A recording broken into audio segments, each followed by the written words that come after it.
Hello, it's another day, and pretty much has been one of the most vocal critics of Donald Trump in the NBA. One of his biggest business partners has reportedly made the largest donation to Trump of any owner in American sports. The family of Marion Adelson, who bought the majority of the Dallas Mavericks from Cuban in December 2023, has donated $100 million to her Preserve America Political Action Committee backing Trump's presidential campaign, according to Front Office Sports. That number is the largest political donation of any owner in the NBA, NFL, MLB, or WNBA. Trump was reportedly hoping for much more, according to the New York Times, as the former president was expecting closer to $250 million. Adelson has also reported spent tens of millions more to support Republicans in congressional races around the country.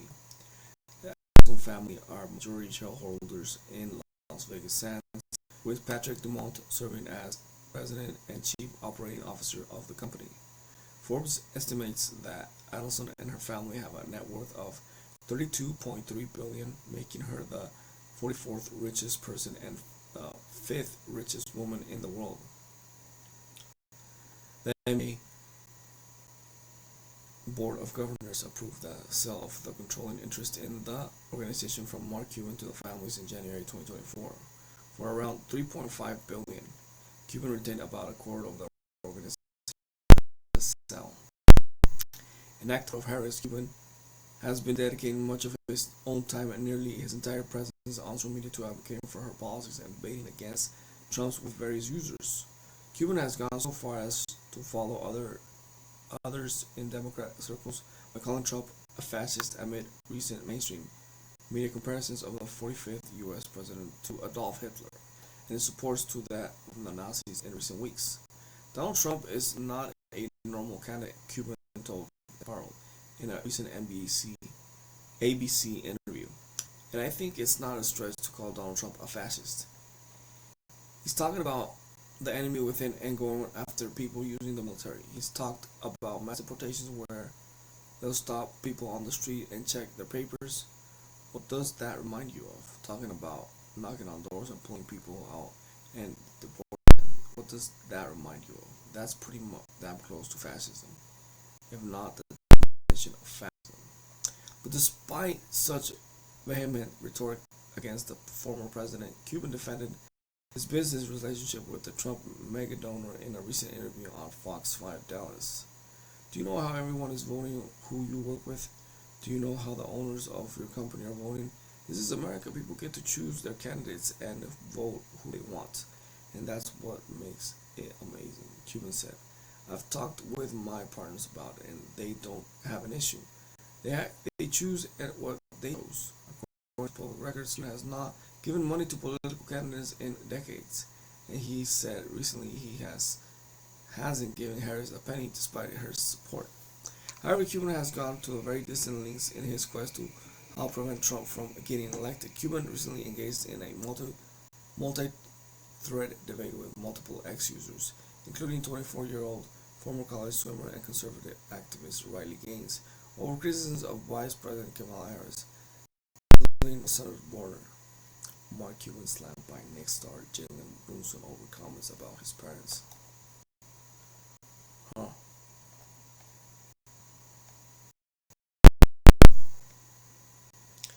Cuban, who has been a staunch advocate for Harris, Joe Biden in 2020 and Hillary Clinton in 2016, has defended that VP's records on the border. Cuban even said he thinks the actions she has taken to reduce the flow of illegal immigrants across the border have actually worked in a recent CNBC interview. Cuban's defense of Harris and Democrats has ramped up in recent weeks. He has done several interviews endorsing the VP in the upcoming election, making statements that have raised eyebrows from conservative voters. Cuban has suggested Trump is a socialist and even said he believes that mainstream media leans right in a recent CNBC interview. Earlier this year, when Biden was still the presumptive Democratic nominee, Cuban went so far as to say he voted for Biden over Trump. Even Biden was being given his last rites. if they were having his last week and it was him versus Trump and he has been given last rights, I would still vote for Joe Biden. Cuban told Roland in our news in March.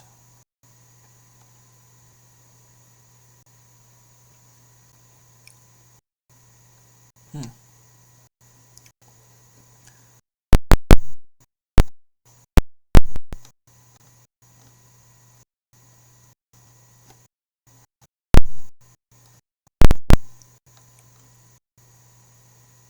However, Cuban has also said he supported Trump at the outset of the former president's first candidacy in 2015. Cuban has said he supported the former president when Trump initially launched his first presidential campaign in 2015. Cuban elaborated on his initial of Trump during an interview with Vivek Ramaswamy on X on August 7th. In 2015, I was like, he's great. He's not a typical step forward candidate. I thought that was a positive. Cuban said, I beg of that is I didn't think he had a chance. Just wanted to kind of screw things up in traditional politics, which I'm not a fan of. I don't care what his intellectual positions are.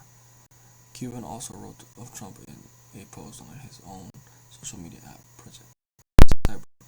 In July 2015, I don't care if he says the wrong thing. He says what's on his mind. He gives honest answers rather than prepared answers. This is more important than anything any candidate has done in years. Alright, y'all. Again, thank you for joining. Appreciate y'all coming in. Subscribe to the channel. Give it a like. Um, give it a thumbs up. And of course, I appreciate y'all. With that said, until next time.